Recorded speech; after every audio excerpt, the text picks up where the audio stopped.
Hi everyone, thank you for watching this webinar about the Fit Together program. My name is Nadia Azar. I am an Associate Professor of Kinesiology at the University of Windsor. My co-presenters in this webinar are graduate students Kirsten Penrose and Nadine Minot.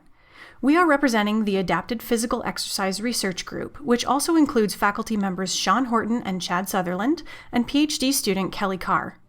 Before we begin, we would like to acknowledge our community partner, Community Living Essex County, especially Lynn Shepley and Lori Hewson. We also gratefully acknowledge the Ontario Trillium Foundation for funding the Fit Together program. Fit Together is a product of an Ontario Trillium Foundation Grow Grant that began in January of 2017. From this grant, we have been able to provide 7 adapted physical exercise or APEX programs between January 2017 and December of 2019. We've also created several material resources. One is our website, which contains a collection of past APEX research group work, such as publications, media highlights, and programming information. We've also created a series of APEX videos and a manual, which complement each other to provide accessible information about navigating fitness facilities and completing exercises. Lastly, we've created a series of educational resources. First is our awareness campaign, where we have been approaching local fitness facilities to encourage them to allow support staff to enter their gym for free while they support a person with a developmental disability. So far, 8 fitness facilities in Windsor-Essex County have agreed to allow support staff or family members to accompany individuals with disabilities during their workouts free of charge. Additionally, 3 of these facilities have registered with the Easter Seals Access 2 Pass, including the Forge Fitness Center at the University of Windsor, Fit and Healthy Center, and F45 Training in LaSalle. The Forge was the first fitness facility in Canada to register for this program, and these are currently the only fitness facilities in Canada who have done so. Our other educational resources include a series of workshops and this webinar. These were created to spread the knowledge that we have gained through the APEX programming and the developed material resources so that knowledge can be put into practice in the daily lives of people with developmental disabilities. The common goal across all of these resources is to promote a sustainable, healthy, active lifestyle for individuals with disabilities. Let's take a closer look at the impact of the Fit Together program. Since January of 2017, we have offered 7 Fit Together programs. 4 of the programs were for adults with autism spectrum disorder and an intellectual disability. But beginning in 2019, we expanded the breadth of the program to offer Fit Together to all adults with an intellectual or developmental disability. All programs provided participants with 24 exercise sessions, as well as pre, mid, and post-program health measurements. In total, 165 participants attended Fit Together across the 7 programs that were offered. Some of these participants attended multiple programs, but of these 165 participants, 125 were unique individuals. Lastly, 116 university students have volunteered their time with Fit Together. Why is this important? This means that over 100 people now have experience working one-on-one with an adult who has an intellectual or developmental disability. The very large majority had never had such an experience before, and many volunteers expressed an interest in careers in a similar field, which was something they had never thought of before. In terms of the exercise sessions, each session was 90 minutes in duration and took place at the University of Windsor's fitness facilities. During each session, participants received one-on-one fitness training from a University of Windsor student. Here is a brief overview of a typical Fit Together exercise session. Participants began with a warm-up, which lasted approximately 5 minutes. They then moved on to cardiovascular training for 20 minutes, strength training for 30 minutes, a 5-minute stretching and cool-down period, and then about 30 minutes of sports and games. While this was the planned structure of the program, each participant's session was individualized to meet their needs and preferences. For example, some participants skipped sports and games because they preferred extra time on a stationary bike, or they were more interested in learning new strength training techniques and exercises. For cardiovascular training, the goal was for the participants to spend 20 minutes at 70% of their maximum heart rate. So if a participant was 30 years old, the goal would be for them to exercise at a heart rate of 133 beats per minute for the 20 minutes. Most participants chose to complete this part of their session on a spin bike, but some preferred different options such as walking or running around the track, walking on a treadmill, or using an elliptical or a rowing machine or stair climber. Some participants were even fortunate enough to get a little bit of training in with our local Olympian, Melissa Bishop. The strength training component of the session included both upper and lower body exercises. Examples of upper body exercises included the shoulder press, bicep curl, or chest press, and examples of lower body exercises include leg extensions, leg curls, or calf raises. All participants started their strength training using machine weights to help develop technique, balance, and core strength. And then they progressed through strength training on an individual basis by increasing the weight that they were lifting or the number of sets and repetitions completed, and by learning new exercises. Some participants even progressed to using free weights. While the strength training component looked similar for all participants on the first day of Fit Together, by the end of the program, each participant had a strength training routine that was tailored to their individual abilities. While the strength training component looked similar for all participants on the first day of Fit Together, by the end of the program, each participant had a strength training routine that was tailored to their individual abilities. At each session, participants engaged in 30 minutes of sports and games. These activities were completed in a wide open space where participants were encouraged to choose an activity they enjoy. Simply put, it was unstructured recreation time that allowed participants to find physical activities that they wanted to do. We provided equipment and a fitness trainer to facilitate activities, but we tried to encourage the participants to choose how they spent their time. Common activities included soccer, ping pong, badminton, and basketball. Part of the goal of the Fit Together program was to promote sustained physical activity beyond the 12-week Fit Together programs. To help our participants achieve this, we created an exercise manual and a series of exercise videos. I'm now going to hand this over to Kirsten to tell you about the exercise videos, and Nadine will tell you about the manual later on.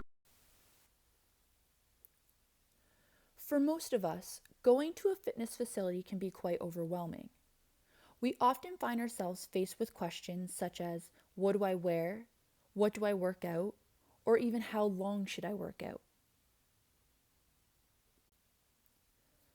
This is why we've created a number of instructional exercise videos specifically designed to take support staff, family members, and/or gym users through all the necessary steps needed to complete a full workout routine. And what I mean by necessary, unlike the typical fitness video, which only instructs users on how to complete a specific exercise itself, our videos additionally take the viewer through steps needed such as what is to be done in order to prepare for the gym, arriving at the gym, what proper gym etiquette looks like, what to do when leaving the gym, along with what measures should be taken once they return home. So where can you find these videos? All videos have been uploaded to our YouTube channel, Apex Research Group, so anyone can access them at their own convenience, whether it be at home or at the gym on a mobile device. With the goal of making these videos as accessible as possible, you will find that we have included voiceover instruction and closed captions for each video. In addition, we have made a manual to complement all videos, which will be explained in the next few slides. With the support of Community Living Essex County and the Ontario Trillium Foundation, together we have come up with an adapted physical exercise manual for adults with intellectual and developmental disabilities. Most of us are familiar with the negative aspects of an inactive lifestyle. We also recognized the need to improve physical activity levels and how important exercise is in improving physical, social, and emotional well-being.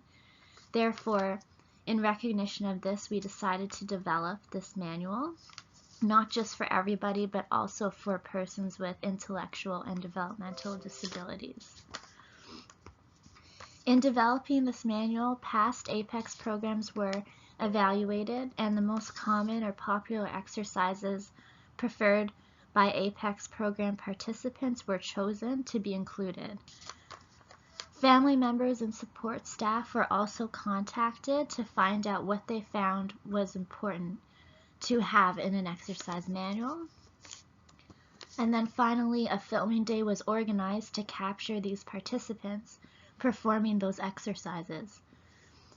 So photos were then pulled off of the live video footage and used throughout the manual, as you will see in the following slides. So in terms of the manual and its contents, it is around 137 pages. However, you can access individual pages and sections for what you desire by referring to the table of contents and corresponding page numbers throughout.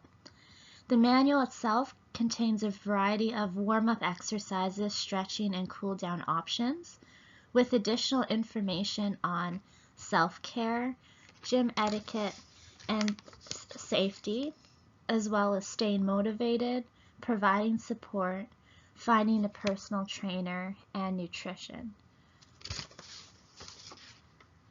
These extra sections were recommended to us by support staff and parents.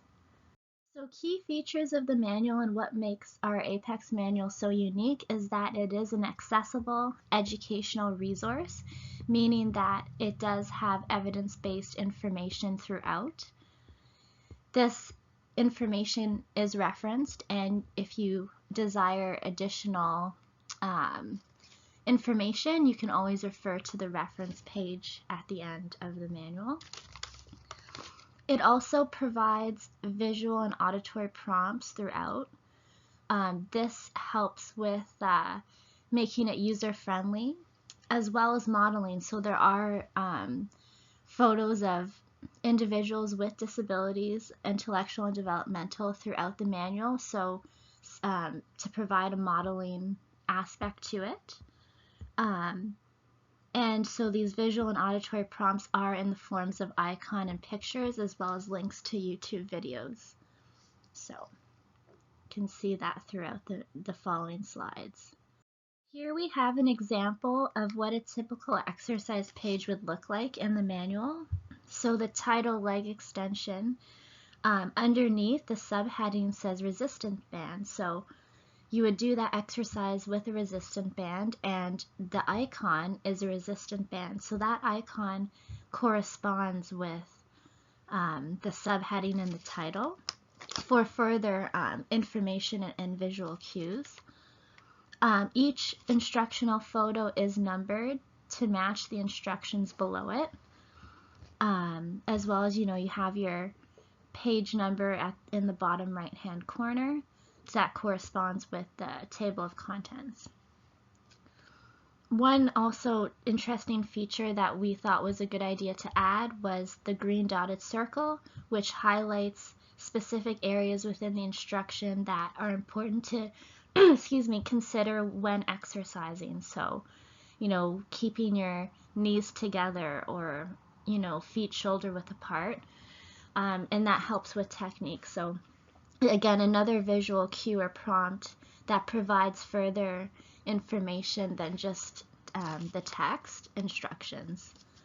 The yellow arrow shows direction of movement. So again, another reminder of how one should be moving through the exercise. So these are just a lot of key features to make our manual user-friendly as possible.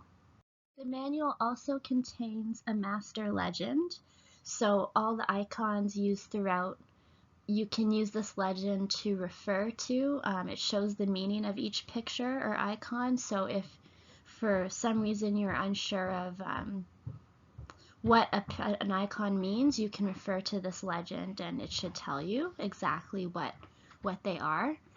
On the left is an example of a video link. So you will have your photos that were pulled from the live video footage, and then at the bottom there will be a corresponding link to the videos that you can click on, and it should take you to our YouTube channel for further information and to watch some of the videos.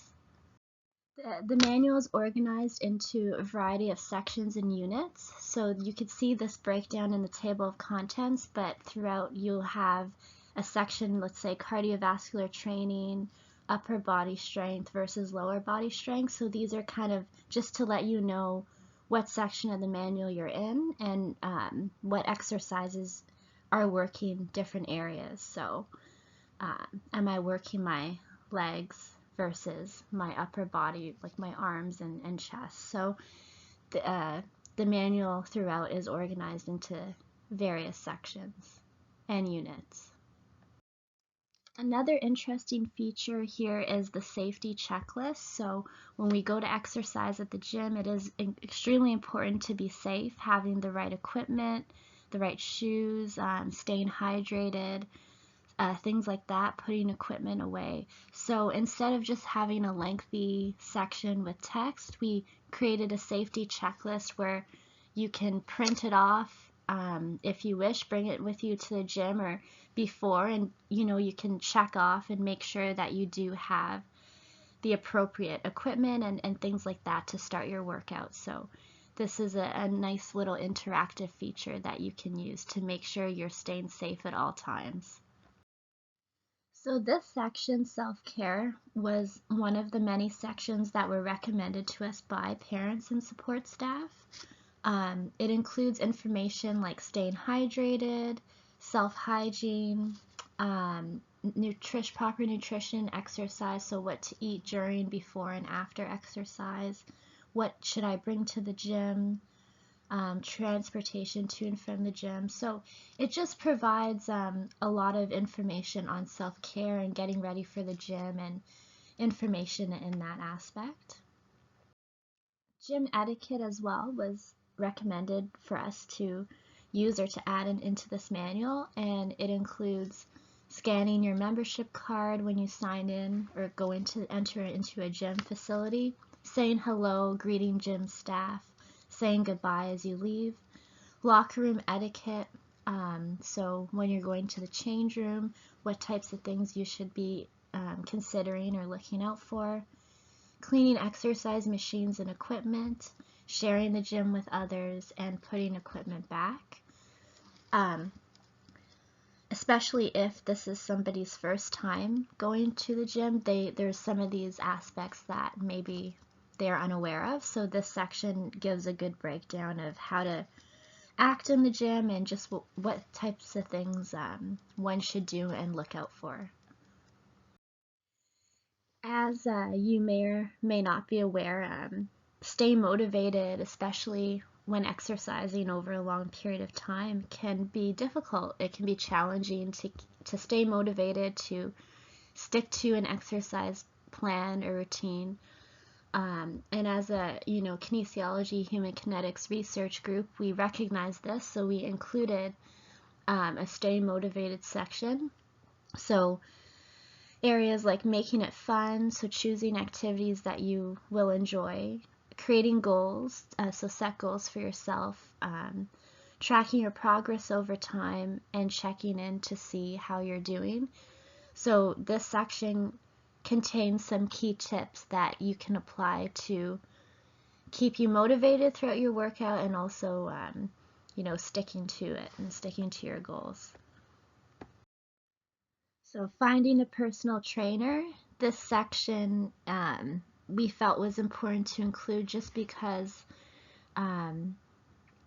different people have different needs, and some people do great in a team setting. Other people like classes, but sometimes individual one-on-one training is more ideal. So this section will take you through what a personal trainer is, the benefits of one, also what to consider. So you do want somebody who is knowledgeable about the population that they're working with, also cost, the financial considerations of a personal trainer, and also as a support staff or family member, what is your role in supporting the person that you support when going to the gym, stuff like that. So towards the end of the manual, we do have an FAQ section. This section provides common questions that one might come across or might be wondering about, as well as answers to those questions that are evidence-based and are referenced throughout our reference page. Moving on to resources, we do have links toward the health guidelines. So we have Canadian Physical Activity Guidelines as well as Canada's Nutrition Guidelines. and as well as a contact us section. So you can, if you have any questions or inquiries regarding our research or our APEX program or just the manual itself, you can contact us. We are the Adapted Physical Exercise Research Group, as well as Community Living Ontario, Essex County. You can contact both of us for any further questions. And then also links to exercise videos. So our links to the YouTube videos that are online, open access, where you can view all of the exercise videos that correspond throughout the manual, is located in this section. So our appendices, again, getting toward the end of the manual, again, for another user-friendly visual cue, we provided a page where you can see different areas in the body that you could work out. So let's say I'm doing a bicep curl, I'm working out my arm, versus if I'm doing a push-up, it's the chest, you know, leg extension, I'm working out my thigh.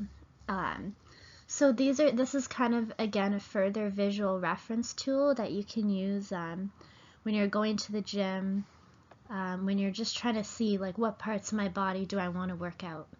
So,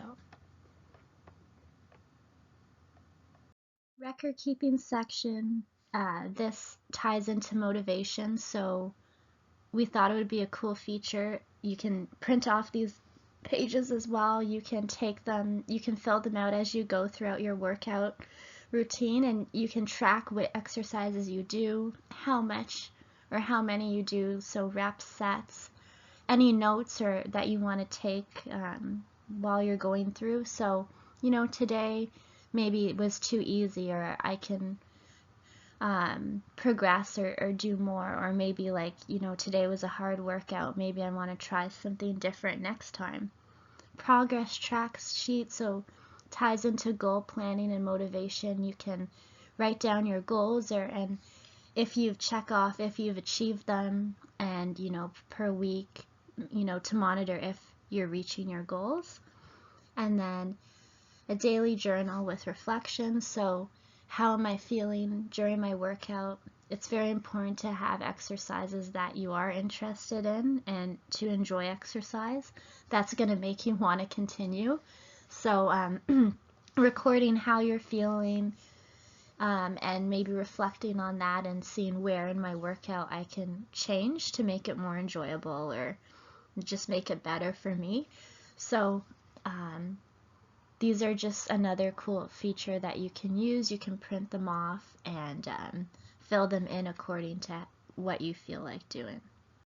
Finally, tying into what I said earlier at the beginning, our whole motivation for creating this manual is to facilitate and sustain physical fitness. We recognize how important staying physically active is, and we really want to increase physical activity and physical fitness, not just in everybody, but also adults with intellectual and developmental disability.